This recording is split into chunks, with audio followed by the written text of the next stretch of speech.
Bismillahirrahmanirrahim. Assalamualaikum warahmatullahi wabarakatuh.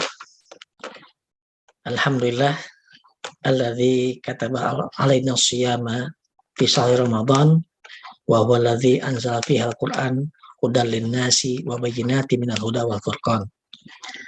Asyhadu an la ilaha illallah wahdahu la syarikalah wa asyhadu anna Muhammadan abduhu wa rasuluh la nabiyya ba'dah. Allahumma fashalli wa sallim ala habibina al-karim sayyidina Muhammadin wa ala alihi wa sahbihi wa barik wa sallim. Muslimin, para pemirsa, sahabat iman rahimakumullah. Alhamdulillah di awal bulan Ramadan ini kita telah disampaikan oleh Ta'ala ya, diberikan karunia yang luar biasa, anugerah dengan usia yang dipertemukan sehingga kita dipertemukan dengan bulan Ramadan pada tahun ini. Semoga menjadi wasilah bagi kita untuk betul-betul meningkatkan kualitas ketakwaan kita bisa mengoptimalkan dengan amal ibadah dan berbagai kebaikan sepanjang bulan Ramadan, dihindarkan dari berbagai hal-hal yang merusak ibadah Ramadan, sehingga kita betul-betul bisa kembali pada fitrah di akhir Ramadan, mencapai derajat mutakin yang sejati, yang hakiki, la'allakum tattaqun, amin ya rabbal alamin. Salawat salam semoga senantiasa tercurah limpah kepada baginda kita Nabi besar Muhammad sallallahu alaihi wasallam, juga kepada keluarganya, para sahabat, para tabi'in, para tabi'in, dan juga kepada kita insyaallah sebagai umatnya yang berupa istiqomah ya. Dan semoga juga menjadi salah satu asbab bagi kita untuk mendapatkan syafaatul uzma di akhir nanti. Amin ya Allah ya rabbal alamin. Para pemirsa sahabat iman Allah, pada sesi ini kita akan memulai untuk mengkaji ulang pengetahuan kita, wawasan kita ya, tentang ibadah yang kita lakukan, ibadah puasa ya. Dan kita akan merujuk pada bagian dari kitab yang monumental dari Al-Imam Al-Ghazali rahimahullah, yaitu kitab Ihya Ulumuddin. Imam Al-Ghazali rahimahullah telah menulis kitab Ihya Ulumuddin yang dibagi menjadi 4 bagian, 4 rubuk, yaitu ada rubul ibadat, rubul adat, rubul muhrikat, dan rubul munjiat. Ya. Bagian pertama adalah seperempat yang pertama merupakan bagian tentang ibadah, ya, rasa ibadah. Bagian kedua tentang al-adat, ya, berbagai hal yang berkaitan dengan adab-adab, tradisi, ya, adat istiadat dan sebagainya. Dan kemudian bagian ketiga adalah berkaitan dengan hal-hal yang bisa merusak agama, merusak keberagamaan, merusak keimanan, merusak ketakwaan, al-muhlikat, dan yang keempat adalah itu rubul munjiat, hal yang bisa menyelamatkan agama kita, keimanan kita, ketakwaan kita. Nah, kita akan mengambil merujuk pada bagian ke-6 dari kitab Ihya Ulumuddin, terutama pada rubul ibadat, pada seperempat tentang ibadah ya, dan kita akan mengambilnya yaitu pada bagian yang ke-6, yaitu tentang kitab Asraris Syam ya, rahasia-rahasia puasa. Untuk memudahkan menyimak intisari dari kajian kita akan coba share screen-nya ya, petikan ataupun juga kutipan dari kitab Asraris Syam min kitab Ihya Ulumuddin Imam Al-Ghazali rahimahullah. Sahabat iman rahimakumullah ya. Setelah mulai dengan tahmid dan juga salawat ya, al-musannif rahimahullah Imam Al-Ghazali nafa'anallah wa bi'ulumihi ya. Semoga Allah memberikan kita kemampuan ya, mampu mengambil ibrah hikmah dari kajian kita pada hari ini yang bersumber dari karya beliau. Al-Imam Al-Ghazali memulai bagian pembukaan dari kitab Asraris Syam dengan ungkapan amma ba'du fa innas sauma rubu'ul iman. Bahwasanya puasa itu adalah seperempat dari keimanan. Mengapa demikian? Sahabat iman Allah, Al-Imam Ghazali menyandarkan pada 2 buah hadis dari Rasulullah SAW ya. Yang pertama adalah yaitu as-shaumu nisfus sabri, yaitu bahwasanya puasa itu adalah setengah dari kesabaran. Dan juga hadis yang lain yaitu as-sabru nisful iman, bahwa kesabaran itu adalah setengah dari keimanan. Dari 2 hadis ini kemudian Imam Ghazali yang menyebutkan di awal dengan ungkapannya As-saumu rubu'ul iman. Bahwasanya saum, puasa adalah seperempat dari keimanan. Dan sebagai konsekuensi dari pandangan ini, maka kemudian juga sebagaimana kesabaran, orang yang sabar itu akan mendapat pahala yang luar biasa tanpa batas. Maka begitu pula halnya dengan orang-orang yang berpuasa. Karena berpuasa, orang yang shaim, orang yang puasa adalah orang-orang yang juga tentu saja pasti memiliki dan mengamalkan kesabaran. Ya, sebagai dimaksud dalam surah Az-Zumar ayat 10, innama yuwaffas sabiruna ajrahum bighairi hisab. Sesungguhnya hanya orang-orang yang bersabarlah yang disempurnakan pahalanya tanpa perhitungan. Karena as-saumu nifus sabri, bahwasanya puasa adalah setengah dari kesabaran, sementara bagi orang yang bersabar dari pahala tanpa batas tak terhingga, maka begitulah pula halnya dengan orang-orang yang berpuasa as-shaim. Nah, karena itu sahabat imanullah, kita sama betul bahwasanya tentu dalam upaya kita menyempurnakan puasa kita, pasti kita diuji dengan kesabaran. Kesabaran kita betul-betul diuji ya, agar kita mampu meninggalkan hal yang bisa merusak puasa, kita mampu terus menjaga ya, menahan diri dari hal dan dahaga, menahan diri dari membatalkan, menahan diri dari bisa merusak pahala puasa kita. Ini merupakan ibadah batin yang luar biasa, dan ini sesungguhnya merupakan gambaran betapa Allah SWT memberikan sarana pada kita untuk melatih kesabaran dengan puasa, dengan saum ini. Maka insya Allah kita akan keluar setelah Ramadan ini menjadi orang yang semakin mampu bersabar, semakin menjadi orang yang sabirun, sehingga layak mendapatkan pahala yang tidak terhingga. Kemudian sahabat Allah, saya juga mengutip pada bagian berikutnya bahwasanya puasa itu mutamayyizun bi khasiyatin nisbati ilallah ta'ala. Puasa itu sesungguhnya diistimewakan, ya, memiliki keistimewaan, ya, dinisbatkan Allah SWT langsung pada zatnya, ya. Bagaimana dan sebuah diskusi, ya, Allah SWT ya berfirman, kullu hasanatin bi asyi amsalihha illa sab'i mi'ati dha'fin illa siyam.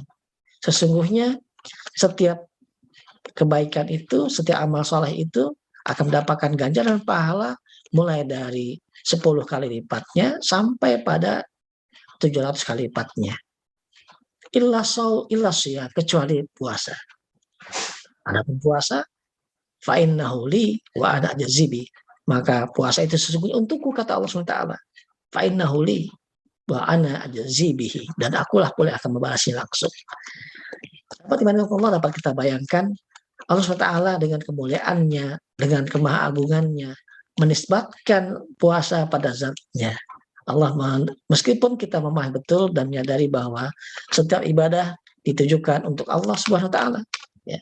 Tapi Allah SWT menisbatkan kemuliaan zatnya pada puasa, sehingga puasa juga menjadi meningkat kemuliaannya.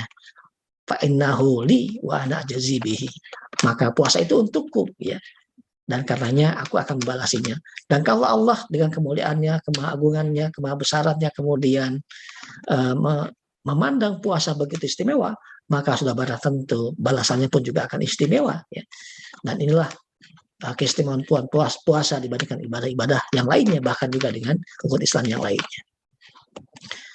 Kemudian kita juga akan mendapati Imam Ghazali rahimahullah juga menyebutkan beberapa keistimewaan puasa yang lainnya berdasarkan beberapa riwayat. Misalnya dalam sebuah hadis, Imam Ghazali rahimahullah mengutip sabda Rasulullah SAW, ya, walladzi nafsi biyadihi la khulufu fammi sha'im atyabu indallah min rihil misk. Sesungguhnya kata Allah, demi kata Rasulullah SAW, ya, demi jiwa yang demi zat yang jiwaku berada di tangannya, maka sungguh baunya mulut orang yang puasa itu lebih harum di sisi Allah dari wanginya misik, parfum yang sangat wangi. Tapi di mata Allah Taala, ya, mulut orang yang berpuasa lebih wangi dari itu, ya. Mengapa demikian? Ya, Rasul melanjutkan ungkapannya dengan yaqul azza wa jalla innama yadzal syahwatahu wa ta'amahu, karena sesungguhnya orang berpuasa itu telah mau meninggalkan syahwatnya, meninggalkan makan minumnya, li ajli, dengan karena aku, kata Allah. Fasaumu li wa ana ajzibihi, maka kan itulah saum itu menjadi ibadah yang khusus untukku dan aku pula akan langsung membalasinya. Begitupun juga dalam sebuah riwayat yang lain, Imam Ghazali mengutip sabda Rasulullah SAW, "Fil jannati babun." Sesungguhnya surga itu memiliki pintu, yuqalu lahu ar-rayyan, yang disebut dengan pintu ar-rayyan. La yadkhuluhu illa shaimun. Ya, tidak akan masuk ke dalamnya kecuali orang yang berpuasa. Ya. Nah, betapa sahabat iman Allah, ini merupakan sebuah pengkhususan kepada orang-orang yang shaim, yang puasa, untuk memasuki pintu dari yang dikendakinya, dan di situ ada pintu amal kita, itu pintu amal puasa, itu pintu ar-rayyan. Kemudian kita juga menemukan bahwa Allah SWT memberikan janji melalui Rasulnya dengan sebuah ungkapan hadis tentang kegembiraan bagi orang berpuasa untuk bertemu dengan Allah SWT di akhir nanti. Wakala Rasulullah SAW, sebagaimana sebuah sabda Rasulullah SAW, lisoimi farhatan. Bagi berpuasa itu ada dua macam kegembiraan. Farhatun inda iftarihi, yang pertama adalah yaitu kegembiraan ketika berbuka. Wa farhatun inda liqa'i rabbi, dan kegembiraan ketika nanti bertemu dengan Rabbnya. Betapa Allah Ta'ala secara khusus menjanjikan kepada orang berpuasa untuk bertemu dengan zatnya, bertemu dengan Allah SWT. Suatu kenikmatan anugerah yang dahsyat, yang agung, yang tidak terbayangkan, yang akan hanya dinikmati oleh orang-orang yang beriman, di antaranya orang-orang yang berpuasa. Dan situlah kita akan menemukan kegembiraan secara khusus, karena diperkenankan bertemu dengan Allah SWT yang akhir nanti.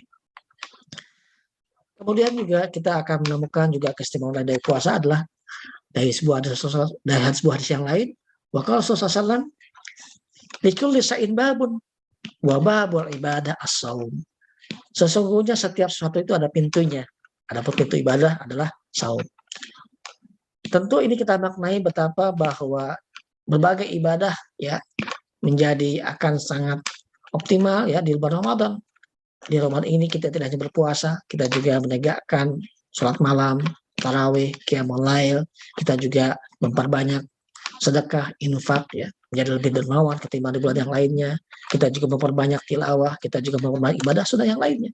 Dan ini sesungguhnya termudahkan, menjadi lebih mudah, dan seakan-akan pintunya adalah puasa. Dia membuka pintu bagi berbagai amal yang lain. Ketika kita masuk ke Ramadan, maka kita kemudian termudahkan, Allah mudahkan kita untuk beribadah dengan berbagai kebaikan ibadah-ibadah yang lainnya. Itu pun juga ada keistimewaan lain yang juga dikutip oleh Imam Al-Ghazali rahimahullah dalam kitab Rahasia Puasa ini, dan sebuah hadis Rasulullah bersabda, naumus shaimi ibadah, dan sesungguhnya tidurnya orang puasa itu ibadah ya. Dan tentu ini bukan berarti membuat kita menjadi hanya tidur ya. Dapat kita bayangkan, kalau tidurnya saja beribadah, apatah lagi bangunnya, apatah lagi amal solehnya, apatah lagi upaya kita berjalan, bangun, ya, bergerak, ya, melakukan sesuatu yang baik, maka itu juga akan lebih bernilai ibadah lagi. Ya. Nah, kemudian juga terdapat sebuah hadis yang lain yang menggambarkan tentang bahwa Ramadan merupakan momentum kebaikan. Bulan puasa merupakan momentum kebaikan yang dahsyat, di mana kita selaku umat Islam akan mendapati bahwasanya manusia, terutama umat Islam, akan menjadi lebih termotivasi untuk berbuat kebaikan.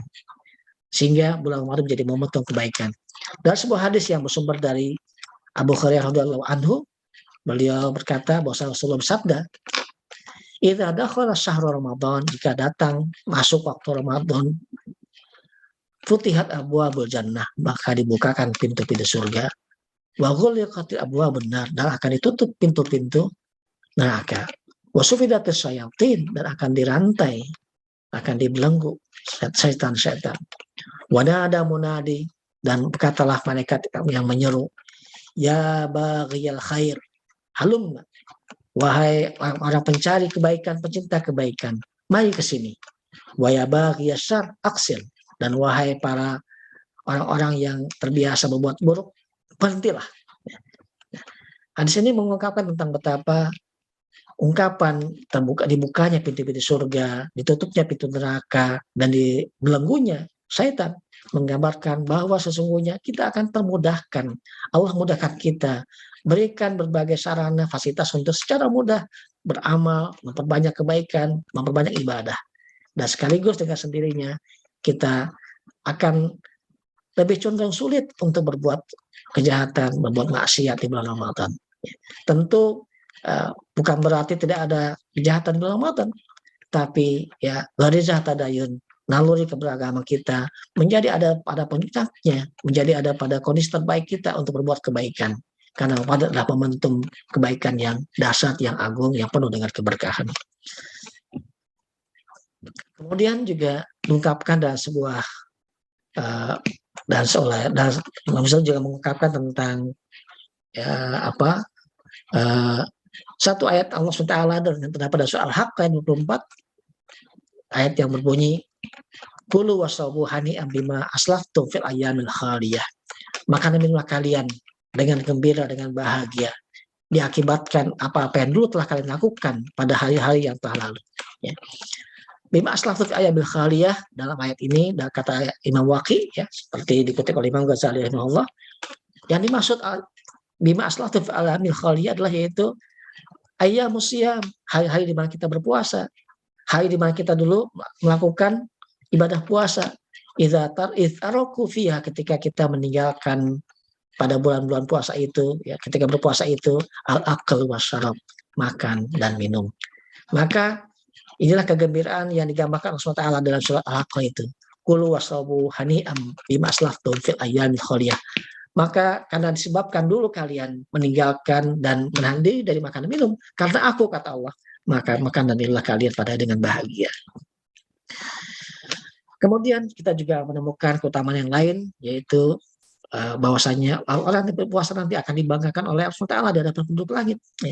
Sebagaimana diungkapkan bahwa Rasulullah kemudian juga meriwayatkan sebuah hadis, innallaha ta'ala yubahi malaikatahu bisabil abid. Bahwasanya Allah SWT nanti akan membanggakan kepada malaikatnya akan pemuda-pemuda yang tekun beribadah. Fayaqul, maka Allah berfirman kepada malaikat, berkata kepada malaikatnya, ayyashab at-tarik ayyashab at-tarika syahwatahu, wahai pemuda-pemuda yang meninggalkan syahwatnya li ajli karenaku, ya, al-mubadzir sababahu li, yang mengoptimalkan untuk kebaikan masa mudanya untukku, anta indi kaba'di malaikati, maka sesungguhnya engkau bagiku, kata Allah, adalah seperti ibarat sebagian dari malaikat. Betapa ungkapan ini, ya, pujian, ya, kebanggaan yang Allah berikan kepada para pemuda, kepada kaum muslimin, para hamba Allah yang berpuasa meninggalkan syahwatnya, berpuasa meninggalkan sesuatu yang dilakukan Allah SWT, ya, dan mengoptimalkan untuk kebaikan. Allah banggakan di hadapan malaikatnya dan digambarkan, anta indi kaba'di malaikati, engkau sesungguhnya di hadapanku, di sisiku, seperti sebagian dari malaikat-malaikatku. Kemudian dalam riwayat yang lain juga Imam Ghazali mengutip keutamaan dari puasa yang lain dengan ungkapan tentang orang yang puasa. Kata Imam Ghazali mengutip sabda Rasulullah SAW, yaqulullah azza wa jalla unzuru ya malaikati. Allah berkata, berfirman kepada malaikat-malaikatnya, perhatikanlah wahai malaikat-malaikatku, ila abdi, pada hambaku, ya, taroka syahwatahu walazzatahu, yang dia itu meninggalkan syahwatnya dan kelezatannya, wa ta'amahu wa syarabahu bin ajli, mereka juga meninggalkan makan dan minumnya karena aku, maka karena itulah aku angkat mereka, ya, diterbanggakan di hadapan kalian wahai para malaikatku. Tentu ini merupakan suatu kebanggaan yang kita idam-idamkan selaku seorang muslim, hamba Allah, ya, apalagi para pemuda, ya, yang masih banyak digoda dengan syahwat, digoda dengan berbagai godaan yang lainnya. Dan tentu juga berlaku bagi kita semua kaum muslimin, ya, berharap agar dibanggakan Allah SWT di hadapan para malaikat langit nantinya. Kemudian juga diungkapkan berkaitan dengan firman Allah SWT, fala ta'lamu nafsum ma ukhfiya lahum min qurrati a'yun jazaa'an bima kanu ya'malun. Tentang ayat ini sebagian mufasir menjelaskan, ya, seperti diungkapkan oleh Imam Ghazali, kan amalu asyam, orang-orang yang mana dimaksud yang kemudian menikmati kebahagiaan, kenikmatan yang luar biasa, jazaa'an bima kanu ya'malun, adalah yang dimaksud itu adalah amal-amal puasa mereka. Ya. Dan ini adalah dikaitkan dengan ayat yang lain yang tadi kita sebutkan surat Az-Zumar, innama yuwaffas sabirun ajrahum bighairi hisab, karena balasannya begitu luar biasa, dahsyat, tak terhingga, tanpa batas. Sehingga fa'ifqalu shaim jazaohu ifragan, maka balasan bagi mereka akan dipenuhi dengan pahala yang penuh sepenuh-penuhnya bagi orang berpuasa. Sahabat Allah, selanjutnya kita tadi menemukan penegasan dari Imam Ghazali bahwasanya Allah SWT telah memberikan keutamaan, keistimewaan ya dari ibadah puasa ini, dinisbatkan kepada amal yang dikhususkan untuk Allah SWT. Fa'inna syam fa'inna shaum li wa ada jazibihi. Maka tentu kita bertanya-tanya, mengapa Allah SWT mengistimewakan puasa? Ya. Paling tidak Imam Ghazali kemudian menyebutkan dua alasan. Kenapa Allah SWT menisbatkan ibadah puasa pada Allah sendiri, pada untuk Allah SWT, dan Allah juga akan membalasinya. Yang pertama adalah yaitu bahwasanya karena puasa itu adalah menahan, ya. Kalau kata Imam Ghazali, ya, puasa itu adalah al-kafu wa tarku, ya. Menahan, meninggalkan, ya. Yaitu berarti puasa itu adalah menahan diri untuk tidak melakukan sesuatu, ya, yang Allah larang, dan hal adalah yaitu makan, minum, dan berbagai perbuatan yang lainnya. Dan dia merupakan ibadah batin yang tidak terlihat, sehingga sulit dipersaksikan oleh manusia yang lain, tapi dia dipersaksikan oleh Allah Subhanahu wa Ta'ala. Meskipun manusia yang lain mungkin tidak menyaksikan. Kenapa? Karena ibadahnya bukan dinilai dari melakukan sesuatu atau mengerjakan sesuatu, tapi dari meninggalkan sesuatu. Ya. Tidak terlihat, tidak mudah dilihat oleh manusia, tidak mudah disaksikan oleh manusia. Kalau ibadah sholat, ya barangkali kelihatan gerakannya, kelihatan perilaku sholatnya. Begitu infak, ya, berzakat, kelihatan, ya, harta yang dikeluarkannya, kelihatan kita melakukannya. Tapi ibadah puasa, ya, kita orang bisa bersembunyi dari orang lain, tapi tidak bisa bersembunyi dari Allah Subhanahu wa Ta'ala. Dan karena itulah, ya, karena begitu unik, begitu mulia, di situ ada rahasia Allah dengan hambanya saja. Siapa yang mampu menahan diri dari sesuatu yang Allah larang ketika berpuasa, ya. Maka itulah sebabnya Allah disebutkan fa'innahu siyamul li wa ana ajzibihi. Yang kedua adalah kemudian karena puasa itu merupakan ibadah yang sangat istimewa karena merupakan upaya untuk menundukkan musuh Allah, yaitu setan dan syahwat. Setan adalah musuh manusia, ya, yang akan menggelincirkan kita dari jalan Allah SWT. Begitu dengan syahwat. Maka ketika kita berpuasa, sesungguhnya kita sedang berupaya menundukkan musuh Allah, musuh kita, ya, setan dan syahwat. Ya. Dari mana itu kita temukan? Ya. Ini sejalan dengan sebuah hadis Rasulullah SAW. Inna syaitana la yajri min ibni Adam majrad dam. Sesungguhnya setan itu mengalir dalam tubuh manusia seperti mengalirnya aliran darah. Fatayiku majroyahu biljo, maka persempitlah alirannya itu, aliran setan tadi, pergerakan setan dalam tubuh kita dengan berlapar-lapar, dengan menahan lapar dan dahaga, dengan berpuasa. Maka pada saatnya ketika kita berpuasa, kita sedang berusaha, berjuang untuk menghambat, untuk menghalangi, untuk memberhentikan, menyetop aliran setan, pergerakan setan di sekitar kita, dalam tubuh kita. Demikian pula sebabnya baginda Rasulullah SAW pernah berwasiat kepada Bunda Aisyah radhiyallahu anha, ya. Baginda Rasulullah bersabda, dawimi qur'aba bil jannah. Wahai Aisyah, senantiasalah hendaknya engkau mengetuk pintu surga. Maka Bunda Aisyah kemudian bertanya, qalat bimaza, dengan apa ya Rasulullah aku akan bisa mengetuk pintu surga selalu, ya. Maka Rasul menjawab biljo, ya. Kalau Rasulullah biljo, ya. Kata Rasulullah menjawab, ya, dengan berlapar-lapar, dengan menahan lapar dan dahaga, dengan berpuasa.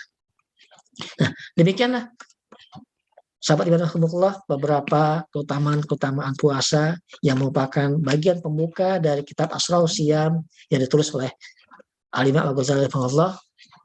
Semoga Allah memberikan kita hidayah inayahnya untuk mampu mengoptimalkan ibadah puasa ini dan mencapai keutamaan tersebut, dan kita bisa diberikan kesempatan anugerah untuk menjadi orang yang bertakwa dan bertakwa sungguh-sungguhnya di akhir Ramadan nanti. Billahi taufiq hidayah. Wallahu muwaffiq ila aqwamit thoriq. Wassalamualaikum warahmatullahi wabarakatuh.